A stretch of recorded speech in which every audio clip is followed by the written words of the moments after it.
அது ஆன்மீகம். பற்றற்றவனை பற்றி கொள்ளணும். பற்றில்லாதவனை பற்றிக்குவான்னு சொல்லிவிட்டு நீ ஊறுபட்ட சொத்து சோகத்தை சேர்த்துக்கணும், வரவும் போகிறவந்தெல்லாம் பிடிங்கினா அது என்ன ஆன்மீகம்? அது எதுக்கு உதவ போகுது?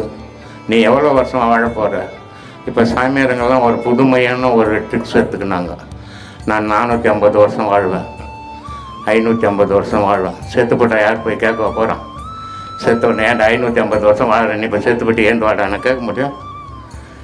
இது கேட்க முடியாத விஷயம் இல்லை. அதனால் இது சொல்லி போடுறான். இப்போது எல்லோரும் இப்போ அப்படி எல்லா சாமியாரங்களும் இப்போ அப்படி ஆகிட்டாங்க. அதனால் வாழுங்காலம் என்றைக்குன்னு தெரியாது. எவனாலையும் அறிய முடியாது, எந்த கொம்பனாலையும் அறிய முடியாது. ஊரை ஒன்றா ஏமாற்றினது.